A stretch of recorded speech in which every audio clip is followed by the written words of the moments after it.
Hey guys, it's Callie Coco, and today I'm going to show you 3 ways to fill up your sketchbook. These tips are going to be great if you're struggling with art block, or if you just want to fill up a sketchbook as fast as possible, or even if you're just trying to finish up a sketchbook that you've had for a long time, which is what I'm trying to do right now. Without further ado, let's move on to the first tip. So for our first page, I am bringing in some drawing books. These are the How to Create Manga series by whoever that is. I'm sorry, I don't want to read the name because I'm probably going to get it wrong. But I have these two. I thought I had another one, but I can't find it. But basically, I'm just going to look through the pages until I find something that sparks inspiration. Like maybe I'll draw this expression with this proportions. I don't know. Yesterday, I made a whole page of hands using these books, and it was actually pretty easy using the techniques that they show. Okay, so now I'm looking for a page, but you're getting a voiceover and a time-lapse for this because I took way too long to decide on something. It doesn't even look sped up right now, but I promise it is. It just took me forever because I looked at basically every single page before I decided on one. I think I'm going to take inspiration from this loathing page because usually I draw my characters super happy, and I wanted to do something a little bit different this time, and this is like the complete opposite. I think I'm going to make the face pretty big on this one, just to mix things up a bit, but I usually also make the face pretty small on the page. The lighting is horrible in here, I'm so sorry. I want to do something pretty detailed, and I'm going to take heavy inspiration from this one in the corner. I'm going to try to create my own little head shape with the same kind of angle and everything. Hey, it's time for another voiceover because my audio on my phone where I was recording the video is horrible. Anyways, I have to go again because you're getting more live input. I'll be right back. Okay, so this is looking pretty wacky so far. I'm gonna try adding in an ear, see if this helps at all. Okay, I'm back. So, okay, yeah, I just needed to tell you that it was looking wonky, that was it. Anyways, this idea to use books, it's so helpful, honestly. If you don't already own books, then there's always libraries, but you can also use YouTube videos. YouTube videos are a great way to learn. I used those when I was like 10, then I started using books because they're so much fun to follow along with. And by the way, this is my first time recording traditional art. The only other art-related video I did was digital art. I was drawing characters from memory. It was so much fun. If you haven't already watched it, go check it out. I loved filming it. It was so much fun to make. And I will say I am still getting the swing of things. So this video is not perfect, but you'll be here for the journey. I'll be learning and you'll be here with me. This is a very new channel, by the way. This is like my 3rd video, I think. So I think I only have like 1 subscriber right now, and it's my other account. So if you're not already subscribed, please do so. I'm not forcing you or anything, but I'd appreciate it. Back to this tip, following books, why I like it so much. So first of all, it gives you step-by-step instructions, and you don't have to pause a video. You just look down, you can see the instructions, and you can just follow along. And there's writing, so you can also read what's happening, and just like, you can reread it. You don't have to rewind the video. But okay, that was kind of abrupt, I just realized that. I'm sorry about that again. But I think that it's time to talk about what I am drawing, and what you are looking at right now is my OC named Margie, and she is in a little story that I wrote. I like writing little stories sometimes. I'm not going to get into too much detail about the story, but basically she gets betrayed, and that's what this whole pose and everything is all about. That's the scenario. So if we just ignore the wonkiness from me drawing at an angle, this is my sketch layer, and I'm going to try to fix some stuff with the line art. So here we go, hoping for the best, fingers crossed, here we go. Yay, line art. I'll be honest, the line art was the best part of this piece. After the line art, everything kind of went downhill for a bit. I was able to bring it back up at the very end, but it's a bit embarrassing for a little bit while I'm coloring because I chose the wrong colors. It was kind of bad, but the line art at least looks really good. I took a bit of inspiration from the drawings in the book, but overall I wanted it to be in my style, and I kind of abandoned the book after a while, so I didn't even really follow my tip all the way through, but I used it for inspiration, so I technically did still follow it. Line art is so much fun though. Most people always say that the sketch looks better than the line art, but for me it's the other way around. My sketches are always so messy and completely uneven, especially when I'm recording, because I have to do this from a bit of an angle because I have my phone recording above me. So everything's always a little bit weird with the sketch, but then with the line art I can touch everything up, make it crisp and perfect. The line art is my best friend for all 3 drawings you see in this video. Oh boy, so I was on an angle, so it is a bit crooked. However, I think it's not horrible.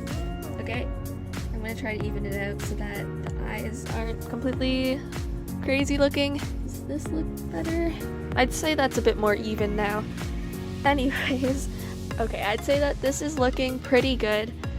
It's definitely something new for me. I don't normally even draw in this style, but I'd say it's actually looking surprisingly good. And now I just need to color it. Okay, so you remember when I said that I ruined it with the coloring? Yeah, this is the part! But don't let this horrendous coloring scare you away, because I somehow managed to pull it together at the end, I swear. Basically, my problem was that I chose to use purple for the shadows because I didn't have any other colors to use. I had a peachy tone for the skin, a pinkish color for the blush, and I had nothing else to use for the shadows, except for a bit more of a grayish version and a really dark brown. So I just used purple because I thought it would be a good idea. And it wasn't.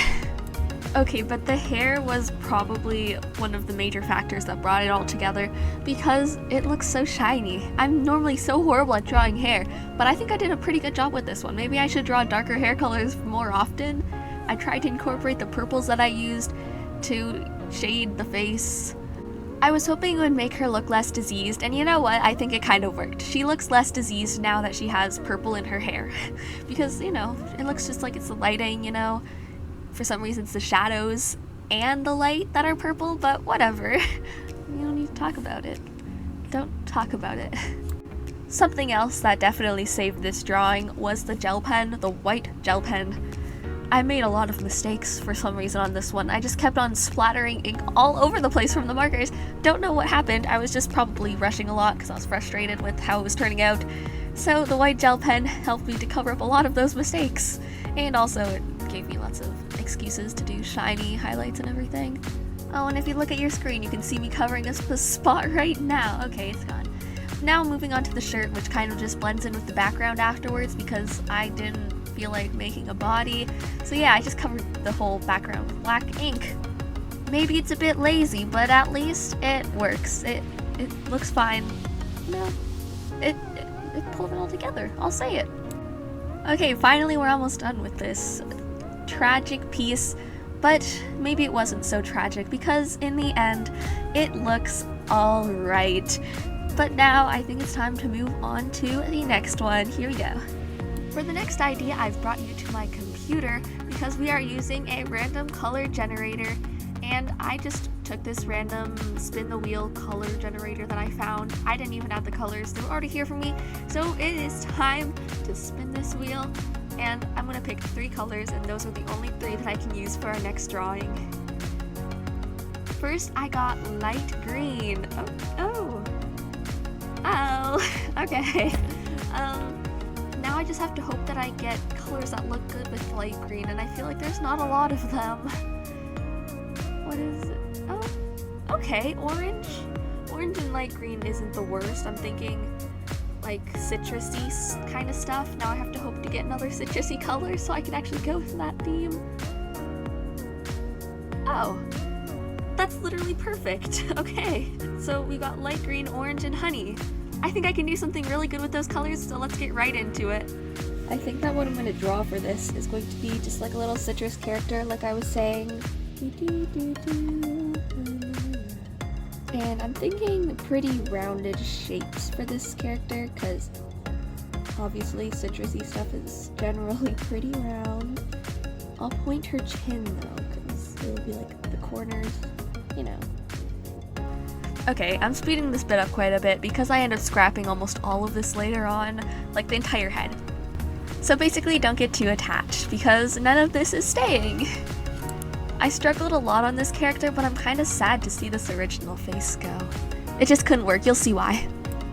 Anyways, how are we feeling about back to school season, guys? I'm starting grade 11 tomorrow, but I know most people have already started school. My school starts kind of late, but I'm terrified. Everybody says that grade 11 is the hardest year. I wish I could go back to like grade 8. Grade 8 was so easy and fun.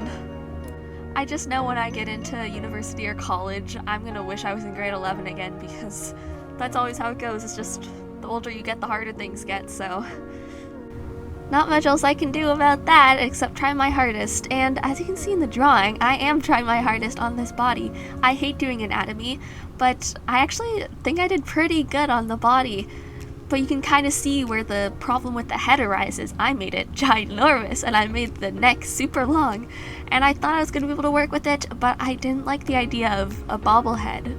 So I ended up just erasing it later on. You'll see that soon. I completely scrapped that whole head and redo it. Does it look as cute later on? No, not really. I really like how I did this one, but it works, trust me. I'm also making her hold a basket of oranges or lemons or something. I don't really know what she's holding. It's a basket of some citrusy fruit, because that is the theme of this whole thing, and that is where I'm getting all of the citrus, is just from this basket. So, might as well, you know. Oh, there goes her head. Oops. Making the new head was pretty hard, because usually I start with the head and then build off of that. So getting it into the right positioning and trying to come up with a shape that works for the character was pretty tricky. You can see me fiddling with it for a long time. I am speeding this part up a lot more than the other parts. For some reason, the eyes were the hardest part. I loved the ginormous eyes on the first one, but they just weren't working on this one. Don't look at her eyes. They're kind of scary. Okay, now they're getting better. You know what? The eyes I landed on are very simple, but effective. Now we move on to the coloring and the line art. For the line art, I did use a color, which I really like doing. I've done it for a few other drawings in my sketchbook, which I'm almost done my sketchbook, by the way. There's going to be a sketchbook tour coming out real soon. I only have like 4 pages left. But I do love using colors for the line art. It makes the piece just look so much more colorful and fun. And orange was definitely the move for this one. It actually makes it look so kind of like soft almost. It's really cool. I also picked out the colors I wanted to use, and I accidentally picked out 2 yellows somehow, because I wanted one of them to be the orange, one of them to be the honey, but the honey was like too yellowy and the orange was too yellowy, so I ended up switching one of them out after I already started coloring. You'll see, but it still works. I still used the right colors. I remember when this challenge was super popular on art YouTube in like 2018, I always wanted to do it. And I guess I sort of did in like grade 5. I just pick out random colors, use them to draw. That was it. But now I feel like I'm doing it for real. I used like a spinning wheel thingy, and I can actually share it now. I can share it with everybody because I actually have a channel now. It's literally been my dream since I was that young to have a YouTube channel, and I'm finally doing it. And I'm still doing the same kind of videos I would have done at the time, which is art videos, specifically the 3-color challenge. I'm really happy with this line art, actually. It's really simple, it's just cartoony fun, but it looks really good, honestly. And now it's the part that I was actually pretty excited for, which is the coloring. Normally, like with the last one, I hated coloring the last one. It was not going my way, but for this one, I had so much fun coloring it. Look at that hair. Today, every hair that I've drawn has just been going so well. And I'm bringing it up so much and talking so much about it because usually when I draw hair, it looks like a greasy rat's nest. But like, these are actually kind of sleek and fun hairstyles. Maybe I just need to have the pressure of all of my childhood dreams on my shoulders. Anyways, we're just gonna keep going with this. This is looking good and I'm having fun and it goes pretty well. Like, there's nothing that really goes wrong with this drawing. The background's a bit iffy because I got lazy and bored and I just wanted to get it done so I can move on to the final one because school starts tomorrow and I'm on a bit of a time crunch. Anyways, here is the background. I just did a simple square with some colors. I went a bit too crazy with it.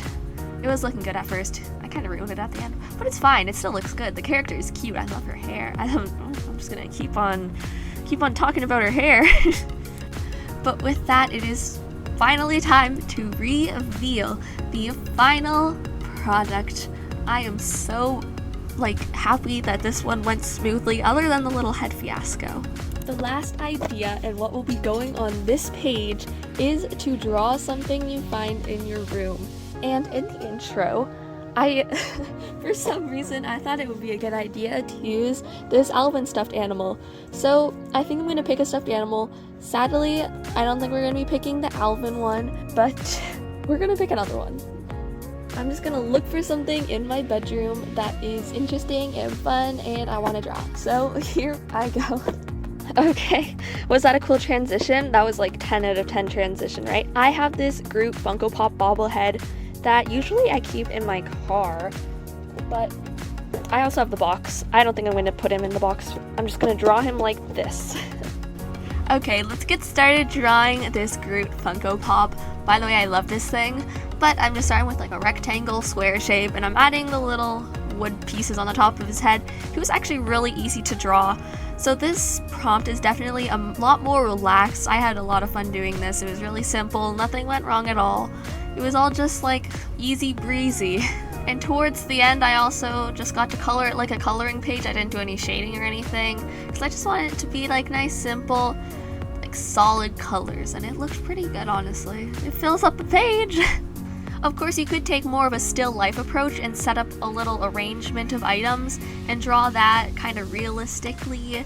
Mine was more cartoony, so I kind of took that concept and went full steam ahead with it. Okay, so I did finish the sketch. It's always a bit wonky because when I record I have to draw at a bit of an angle, but now I think I'm going to take a micron liner. I don't know, I'm going to use a marker actually. Hang on. I'm going to use one of these markers again to do the outline because I want it to be a nice thick outline. So here we go. Time lapse starts now. So here I go again with a thick black outline, or as thick as I could do it with this little pen. It's just a fun, simple little project. Very cartoony and honestly really easy to do since I had it right in front of me. I didn't have to be creative and think off the top of my head. Just look and draw. Besides, Groot is one of my favorite characters of all times. I have quite a bit of Groot memorabilia. I don't even know if that's the word. Even my wallet has Groot on it. Oh, and it lights up, by the way. I got it at like the Disney Character Warehouse last time I went. It was like $8 American, which is pretty good for a Disney wallet. I also have a cute Groot keychain that I got in Quebec when I was competing there. And I am not the best French speaker. I can speak a bit of French. I've been working on learning it for like 10 years. Still not great at it. But the only thing I understood from the cashier when I bought that little Groot was Petit Groot, which just means little Groot. Surprisingly, I think that this is the only Groot drawing that I have in this sketchbook, which is surprising because for a while I would just draw my favorite characters from like every show. I have probably at least 10 drawings of the collector from the Owl House. When I do my sketchbook tour, you'll see. I've had this sketchbook for nearly 2 years now, and I don't do a lot of work in my sketchbook, which is why it's taken me so long to fill it out, but I got it at Michael's and it's held up pretty well, and I like the paper. Anyways, now what you're going to see is I am beginning to color my drawing. I'm picking out the colors, which is why I have my little swatch sheet, and I'm just writing out the numbers so I don't forget which is which was really helpful because I did accidentally use the wrong color and then I realized, oh, that's not the number I wrote down. But yeah, the orange is a bit fluorescent. The camera couldn't quite pick up on it. On here it looks kind of pinkish, but in real life it's like bright neon orange and it looks awesome. It's not exactly like the figure, but I think it looks better with that bright orange color.